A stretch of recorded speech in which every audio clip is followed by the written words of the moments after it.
ബൽറാം കൂടുതലായിട്ടും ഫോക്കസ് ചെയ്യുന്നത് യാത്രകളും ഫുഡ് റിലേറ്റഡ് കണ്ടൻറ്റുമാണല്ലോ.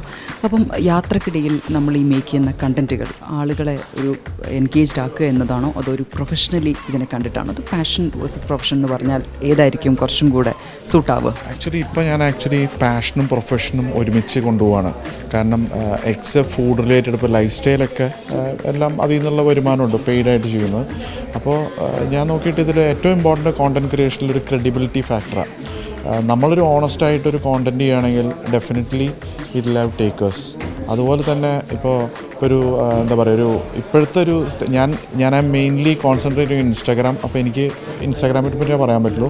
നല്ല കോണ്ടൻ്റ് ആണെങ്കിൽ ഡെഫിനറ്റ്ലി അതിനുള്ള റീച്ചും എല്ലാം ഉണ്ടാവും.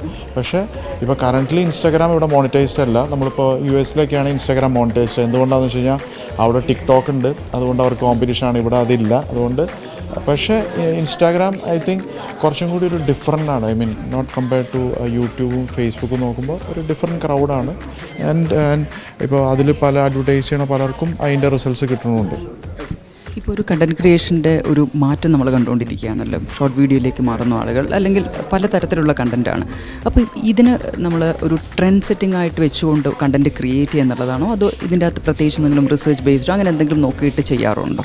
അല്ല, എപ്പോഴും നമ്മൾ നേരത്തെ പറഞ്ഞ പോലെ തന്നെ ട്രെൻഡിനൊപ്പം എന്നുള്ളൊരു ഫാക്ടറുണ്ട്. പക്ഷേ നമ്മൾ നമ്മുടെ ഒരു ഐഡൻറ്റിറ്റി കളയാണ്ട് നമ്മളെ തന്നെ ഒരു ബ്രാൻഡായിട്ട് പുതിയ സംഭവങ്ങൾ ഡെഫിനറ്റ്ലി അതിനൊരു മാറ്റം വരും. മീൻസ് നല്ല റിസൾട്ട് വരും അതിന്.